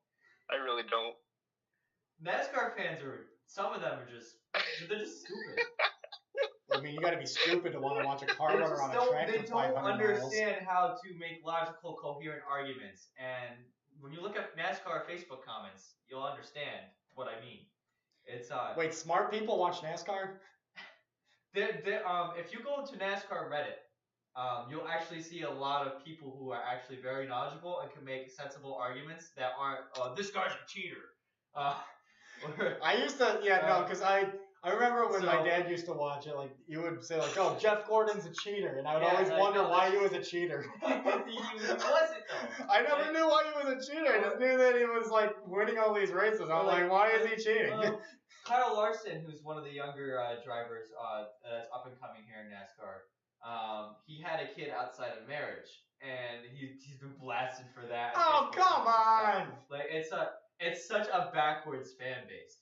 The NFL, it's like, how many do you have with different women? I mean, it's such a backwards fan base, and you actually do have to look around to find the actual logical, sensible community. And like, there are fans that are actually decent people. The fact that it's a small group, though, is kind of you gotta go under the subreddit to find these people. But NASCAR fans, I don't even understand them, and I'm still a NASCAR fan. So. Yeah, I gave that up once I was in high school. The race is just too long. Why do they need to go 500 miles? That's what everyone's saying. Everyone's saying it should be a 250 Why does it even have to go 400? It should be a 250-mile race. 200 sounds not better. Why do we even need to go 250? It'll go 2 hours, like a basketball game, if that's the case. And you'll still get all the same action because you won't have this giant buffer period of green flag racing for 2 hours. You know what kills me too is that I remember there was one race I watched, and it was early in the race, and they were rolling around the track, and they were like, oh, he's not going to race that aggressively because they have a lot more race to go. They don't want to make any enemies out on the track. I'm like, that's the problem. You literally have lost the whole point. Why are you just letting him go because you want to be nice to him for the end of the race? Like, that's stupid. That's literally one of the races are too long. If it was 2 hours of racing, there's a sense of urgency. You're gonna see action the entire time. But like when it's 500 miles and it's four sometimes 5 hours of racing, it's ridiculous. It's too much. It's too much. It's too much. Like how do you sit down and be able to just consume all of that at once? You don't. That's why people have left. But yeah. Well, I can think of other reasons why nobody wants to watch that sport too, and I think it's because it's 2018. But no, it's because of its fan base. It's toxic and disgusting. I don't like talking to NASCAR people too. That's the other thing. They're usually rude. They're scary people. The fan base is awful. They're the people you don't want to hang out with. I mean, I'm gonna try to be nice about it, but you don't. I'm not. Here we go. Well, Punter's making generalities. 2018, please go get them. But we literally just said that there are good NASCAR fans. Yeah, the large majority of the fan base is toxic and garbage. Right. And they're also not willing to accept change of any kind either. So, but that's a whole other argument. But yeah, who's the I forgot who the Hispanic driver was. Daniel Suarez. I root for him. When I watch races, I root for Suarez. People were already upset that he became a full-time NASCAR driver. He won a nationwide championship, which is NASCAR's minor league system. AAA baseball. It's essentially the AAA baseball of NASCAR. We have to explain it to our followers. First Mexican-born driver to win a national title. Good for him. In NASCAR. So and now he's at the Sprint Cup level. And as soon as he wins the Sprint Cup championship someday, fans are gonna freak out, and I can't wait. It's much needed. There needs to be somebody that's not white winning that thing. Oh yeah, 100%. That's like when you see him and Bubba Wallace, like starting to see some diversity crop up in it. Oh yeah, and some of these fans aren't hip on the times, as they would say. That's the nice way to put it. I'm trying to make it the nice way to put it, Robbie. All right. We need to wrap this up. We do need to wrap this up. Well, we did go 2 hours. You went 2 hours. I told Robbie beforehand I didn't know how long we were going to go today. Yeah. So here's the deal. We're going to not try to crash cars. That's probably the big thing. Or explode cars. Robbie's on Cars on Fire. That's another 2 weeks right there. So yeah, this is probably the setup we're going to have for the next month. So this might stay normal for now. We'll let you know when we start moving. I would love to try the 2-show thing again. We're going to try. But the last time we tried it. Derailed. Like, that's the problem with the car stuff. So. Yeah. Because the last time we tried it, cars exploded. Well, we'll try. I've got an exhaust pipe kind of hanging on the ground right now. So we're gonna try it for next week. We'll see if we can get 2 1-hour shows moving. Follow us on Twitter at @TheRealTPR, and we'll make sure you know everything what's up. Robbie, explain to them how they can watch us. Yeah, Facebook Live. You're there. Hi. But we got YouTube. It's the Paige Rage. All the old shows are up there, and we'll also be linking this on the Facebook and Twitter and everything again, as for you to watch at your own time. So that'll be good. And I guess next step is to get an actual podcast.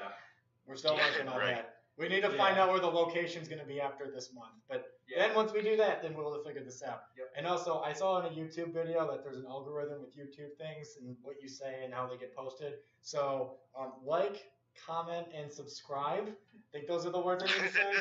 And like the show if you like it. Comment if you want to comment. And subscribe. You definitely want to subscribe. Subscribe it. I don't know about liking or commenting. Commenting usually has bad things in there. And commenting does help. Comments have been disabled for this video. And I can say from the way that I've acted towards the Amherst Bear, England, NASCAR fans, traditionalists in baseball. Fans all the trash you want. They deserve I feel like I have enough bases to cover here that I'm going to get some nasty comments if people want to comment about that. And I don't really care what you comment, but I don't want to read it. So just keep it to yourself. But if you got nice things to say, comment. I'm trying to think. Is there anything else that we need to get through? I don't think there's anything else we need to get through. I think we got everything. Danny, thank you so much for being a part of it. We didn't get to see your super cool Darlene jersey. I made that mistake. I made the mistake before you called me that. We always have next time. You'll see it next time. Yeah, next time. We'll make it a little more of a fashion show too. Maybe I'll wear a hockey jersey with you. How about that? I have lots of NHL jerseys I have more than just NHL jerseys, so we can make that happen. Same. And for Robbie, he writes with UB. Might write public affairs stuff for somebody else soon. Hopefully. Cross your fingers. Hopefully.